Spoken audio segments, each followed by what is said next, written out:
Everyone, welcome back to my channel. Some application of trigonometry exercise 9.1 NCERT book से लिया गया है question number 9। सबसे पहले क्वेश्चन को पढ़ लिया जाता है। यदि क्वेश्चन पूर्ण रूप से पढ़ लेने के बाद समझ में नहीं आता है तो फिर अगेन भी पढ़ा जाता है। उसके बाद से फिर स्टेप बाय स्टेप पढ़कर सोल्यूशन किया जाता है। तो पहले हम क्वेश्चन पढ़ लेते हैं, आप कहीं नहीं जाइएगा।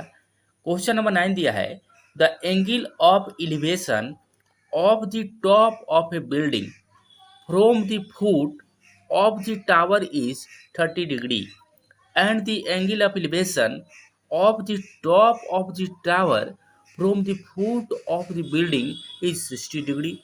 If the tower is 50 meter high, find the height of building. अब चलिए हम स्टेप बाय स्टेप पढ़ लेते हैं। कह रहा है the angle of elevation of the top of a building. कह रहा मान लीजिए कि सीडी एक बिल्डिंग है और इसके कुछ दूरी पर ए बी एक टावर है ना। दोनों क्या है, ग्राउंड पर है। ये ग्राउंड सी पर है बिल्डिंग और ये ग्राउंड ए पॉइंट पर ये टावर है। इसके बीच की कुछ दूरी है। अब कह रहा है देखिए ये बिल्डिंग है, सीडी बिल्डिंग की हाई है, इसको कहते हैं बटम पॉइंट, इसको कहते हैं टॉप पॉइंट बिल्डिंग का। और मीना जो टावर होता है, टावर में जो टॉप पॉइंट है ये बी है और ये है बटम पॉइंट ए, यानी ग्राउंड पर जो पॉइंट होता है उसको बटम कहते हैं या फुट कहिए, फुट पॉइंट कहिए। तो इसमें फुट से अथी किया गया, संबोधित किया गया है बटम वाले पॉइंट को। तो कह रहा है देखिए the angle of elevation of the top of a building, ये building top of building. Elevation का अर्थ हुआ कोई ग्राउंड पर है ना। ग्राउंड पर है तो बिल्डिंग से कुछ दूर पर होगा तब ना उसके टॉप टॉप पॉइंट दिखेगा।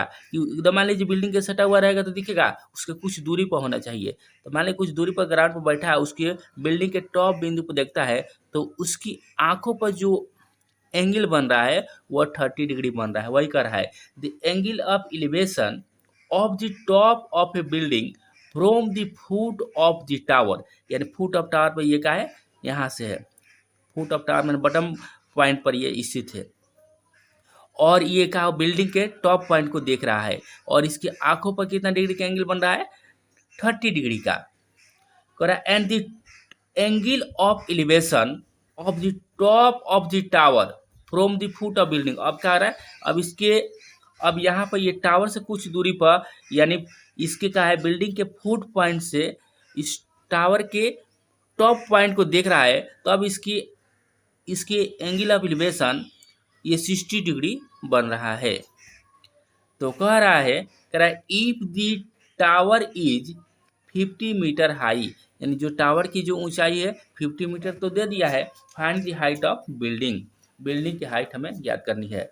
तो सबसे पहले सोल्यूशन लिया जाता है। सोल्यूशन मान लेते हैं let height of building C D है, सी डी को हम x मान लेते हैं। अब लिखेंगे इन ट्रिंगल ए सी डी, ए सी डी। अब देखिए थोड़ा सा ध्यान देना है, ए सी है, ए सी ये ए सी डी में भी है और ए सी बी में भी ए सी कॉमन है और दोनों बेसी होगा क्योंकि दोनों इसी पे एंगल बन रहा है। तो लिखेंगे, तो देखिए पी बी के संबंध आ रहा है कि नहीं, तो लिखेंगे tan 30 degree P by B. तो अब चलिए P का जो वैल्यू का है सी डी है और B का वैल्यू का है ए सी है। अब चलिए tan 30 का वैल्यू होता है 1/√3। सी डी को हम x माने हैं तो x लिख दीजिए। आइए ए सी है तो ए सी को उसी तरह लिख दीजिए। अब चलिए या ए सी इजकल टू क्या हो जाएंगे, √3x। इसको इक्वेशन फर्स्ट मान लो। अब देखिए थोड़ा सा ध्यान देना है। अब लिखेंगे again triangle A B C, A B C है ना। तो इसमें देखिए इसमें भी क्या होगा tan इसमें 60 डिग्री है, ए बी सी में ये क्या है 60 डिग्री है ना। क्या होता है P बाई बी, इसका भी होता है, एंगल पर डिपेंड नहीं करता है, टेन से डिपेंड करता है। तो P का वैल्यू इसमें क्या है, ए बी है बटा ए सी, बी का वैल्यू ए सी है। अब चलिए टेन 60 का वैल्यू होता है √3 इक्वल टू ए बी का जो वैल्यू है कितना दिया है 50 बटा ए सी। थोड़ा सा ध्यान देना है, आपको क्वेश्चन समझ में आ ही जाएगा।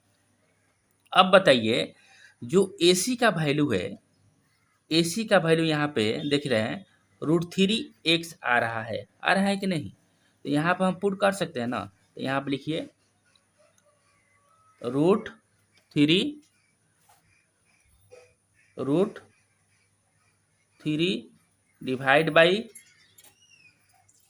50 बाई ए सी की जगह क्या लिख सकते हैं √3x लिखेंगे। ये कहाँ से आया है फ्रॉम 1। बातें समझ में आ रही है कि नहीं।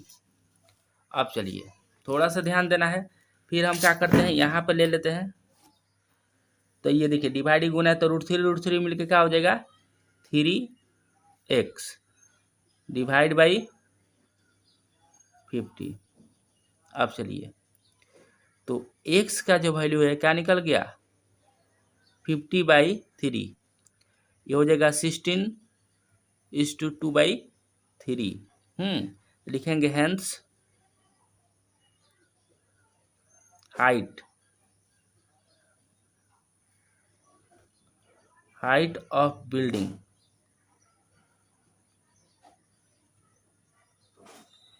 इक्वल टू x है ना, x मीटर माना गया है, यानी x के कितना है 16:2/3 मीटर, यही आंसर हुआ।